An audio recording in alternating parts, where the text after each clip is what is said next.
반갑습니다. 생명의 빛 전달자 무지에게 박용배 목사입니다. 오늘은 이제 신명기 28장 말씀 함께 나누겠습니다. 신명기 27장부터는 사실 언약식을 행하고 언약의 축복과 저주를 선언하는 내용이 시작되었는데 28장에 축복과 저주에 대한 이야기가 구체적으로 나옵니다. 28장은 68절까지 긴 내용입니다. 그 중에 축복에 대한 말씀은 1절부터 14절까지 말씀이고 15절부터 68절 말씀은 저주에 대한 말씀이에요.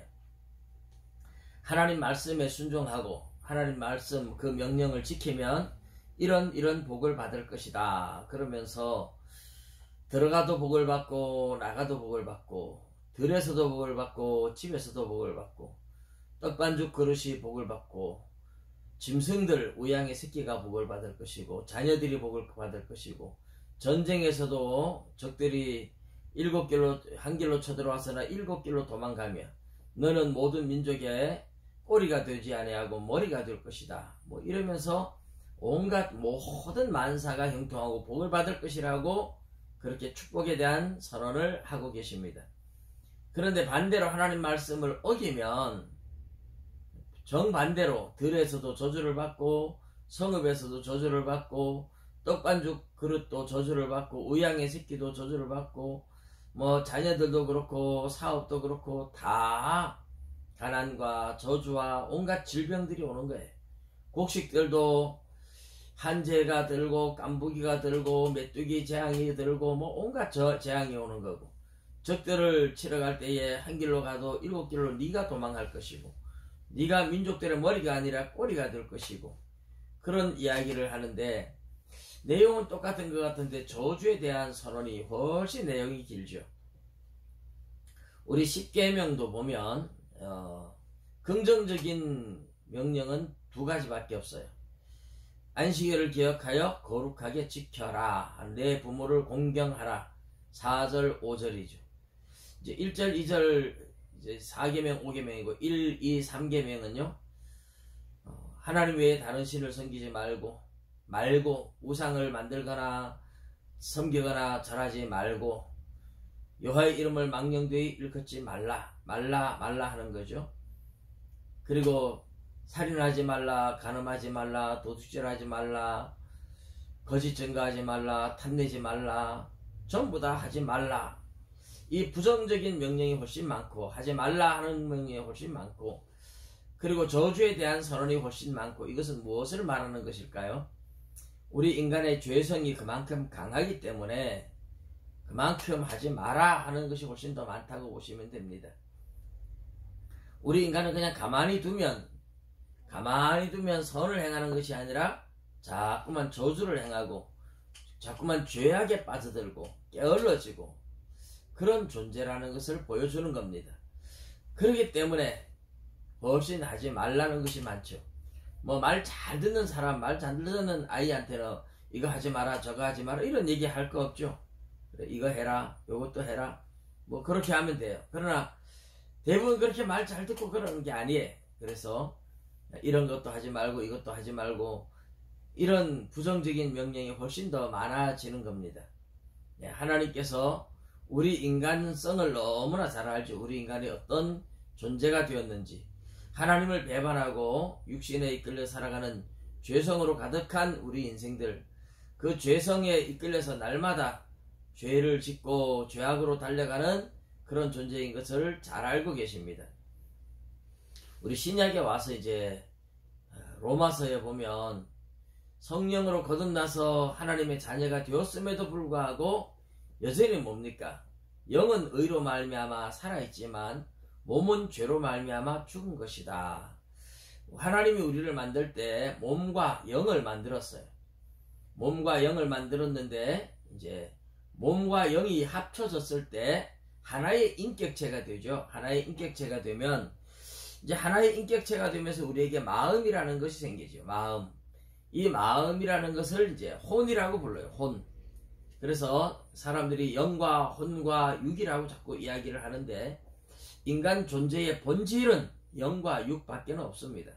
단지 현상적으로 설명을 하려면 혼을 이야기해야 하는 것이 현재 우리가 만들어진 존재가 영과 육이지만은 이 영과 육이 합쳐져서 사람의 마음이 생겼기 때문에 그것을 혼이라고 이렇게 부르는 겁니다. 그러나 로마서 8장에 보면 혼에 대한 이야기는 전혀 하질 않죠.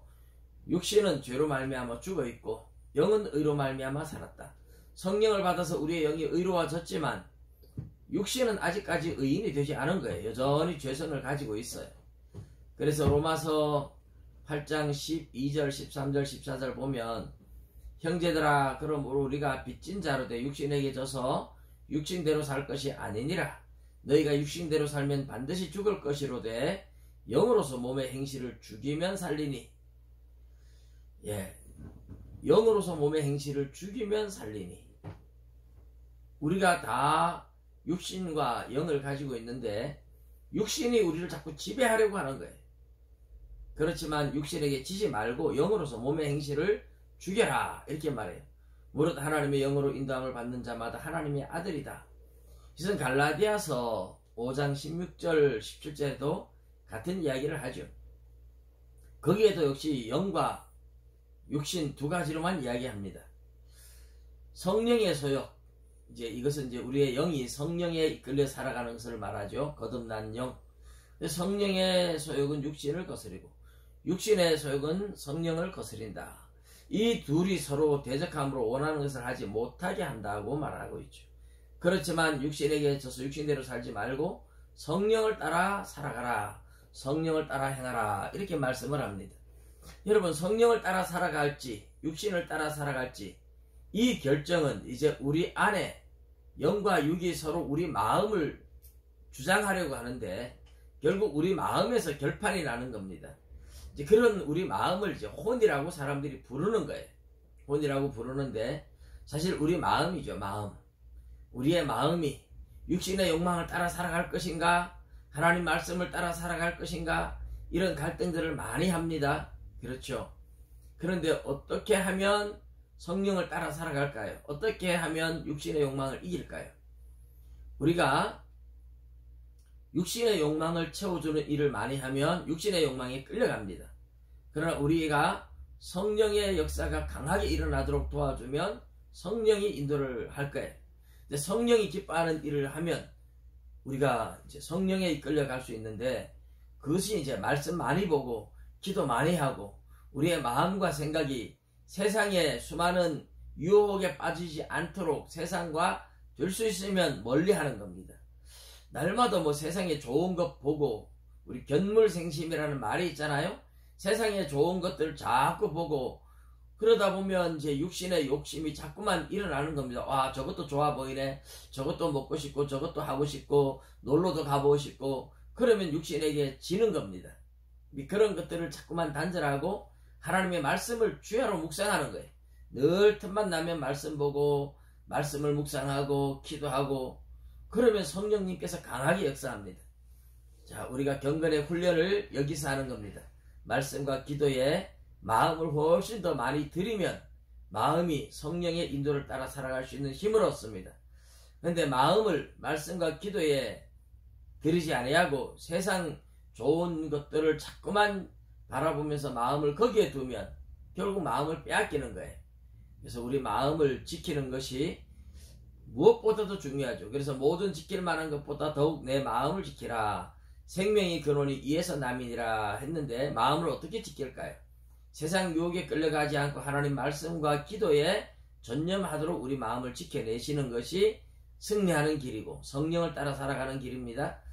여러분, 우리가 복을 누리며 살아갈 수 있도록 하나님의 말씀에 순종하는 사람이 되도록 우리의 마음을 하나님의 말씀과 기도에 마음을 다 바치고 세상 유혹에 끌리지 않도록 세상을 너무 즐기지 말고 조금 세상과 멀리하는 경건한 삶을 살아가시기를 주님의 이름으로 부탁드립니다. 감사합니다.